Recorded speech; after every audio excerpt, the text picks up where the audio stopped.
अच्छा, part number 12 के अंदर आपने करना ही है, ध्यान से सुनिएगा। सबसे पहली चीज़ जो आप कर सकते हैं वो ये कर सकते हैं कि question number 1 part number 12 of exercise number 3.5, भाई आप यहाँ लिखेंगे differentiate with respect to x on both side. सबसे पहली चीज़ जो आप यहाँ लिखेंगे differentiate with respect to x on both side. तो जो डिफरेंशियल ऑपरेटर होगा यानी कि डी अपॉन डी एक्स, उसको हम लेफ्ट हैंड साइड पे भी अप्लाई करेंगे और उसको हम राइट हैंड साइड पे भी अप्लाई करेंगे। यहाँ पे हमने लिख दिया एल एन, यहाँ हम लिखेंगे 10, यहाँ आ जाएगा x upon 2 plus pi upon 4। ये आपने लिख दिया। अब देखो एल एन के आगे जो भी लिखा है वो डब्बे पे है।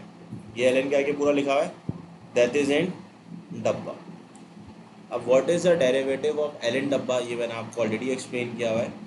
1 अपॉन डब्बा यानी कि 1 upon what, 10 x upon 2 plus pi upon 4। 1 upon डब्बा, डब्बे का डेरिवेटिव।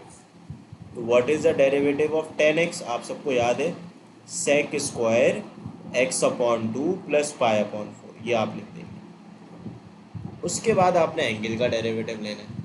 अब एंगल क्या है इसके अंदर बताएं, ये एंगल है x upon 2 plus pi upon 4। मुझे बताएं x upon 2 plus pi upon 4 का डेरिवेटिव क्या होगा। एक्स अपॉन 2 का डेरिवेटिव क्या होगा, 1 अपॉन 2 होगा, और पाई अपॉन 4 का, देखो ये पाई अपॉन 4 कांस्टेंट है, तो पाई अपॉन 4 का डेरिवेटिव 0 होगा। ठीक है, एक्स अपॉन 2 का ही डेरिवेटिव हम लिखेंगे, एक्स का डेरिवेटिव 1 होता है, तो नीचे 2 है तभी हम 1 अपॉन 2 लिखेंगे।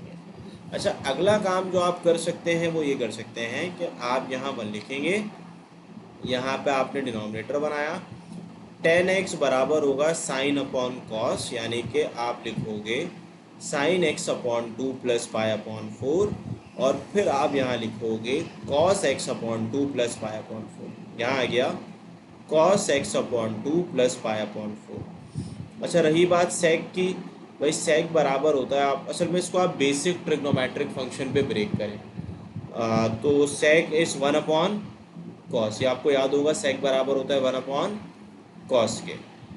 इसी के आगे अगर मैं आपसे बात करूं, फॉर एग्जांपल यहाँ पे हमारे पास ये 1 अपॉन कॉस हो गया, डॉट 1 अपॉन 2 रहेगा वैसे। अब आप मुझे बताएं, ये कॉस से एक पावर क्या हो जाएगी, कैंसिल आउट हो जाएगी।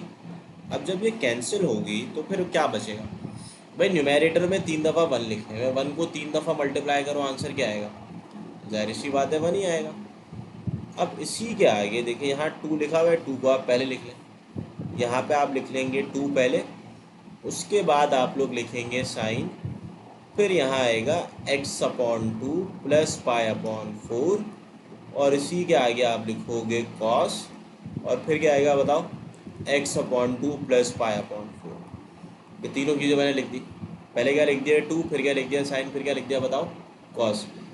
तो फर्स्ट ईयर पे आपने कोई फॉर्मूला पढ़ा है ऐसा, कोई याद आ रहा है किसी को कुछ, डबल एंगल का ना, तो आप लोग ने ये चीज़ पढ़ी है कि 2 साइन थीटा कॉस थीटा जो है, 2 sine theta cos theta is equal to what, sine 2 theta. तो आप लोग क्या कर सकते हो, यहाँ लिखोगे 1 अपॉन साइन 2 थीटा, तो साइन 2, और यहाँ पे थीटा क्या है बताओ, x upon 2 plus pi upon 4। सही है। अब देखो यहाँ पे ये जो 2 लिखा हुआ है, ये 2 एक्स अपॉन 2 से भी मल्टीप्लाई होगा और पाई अपॉन 4 से भी होगा। तो जब हम इसको मल्टीप्लाई करेंगे ये हो जाएगा 1 upon sine, sine remain same. अब आप 2 को दोनों से मल्टीप्लाई करते हो, यहाँ बच जाएगा x, यहाँ बच जाएगा पाई अपॉन 2। असल में देखो 2 से 2 तो क्या हो जाएगा, कैंसिल, ये बन जाएगा 2 1 ज़ा 2 2 ज़ा। सही है। पाई बाय 4 को जब 2 से करोगे मल्टीप्लाई तो वो पाई बाय 2 हो जाएगा। अब आप लोगों ने फर्स्ट ईयर में एक और चीज़ पढ़ी है, अगर मैं फॉर एग्जांपल यहाँ पे पाई बाय 2 को ऐसे भी तो लिख सकता हूँ डिग्री के अंदर, 90 डिग्री प्लस का x। अब आप मुझे बताएं sine 90 plus theta, reduction formula exercise 10.2 first year, sine 90 plus theta किसके इक्वल होता था, याद आ रहा है कुछ? साइन 90 प्लस थीटा मैं आपको याद दिलाता हूँ बराबर होता था कॉस थीटा के। इसके बराबर होता था कॉस थीटा के।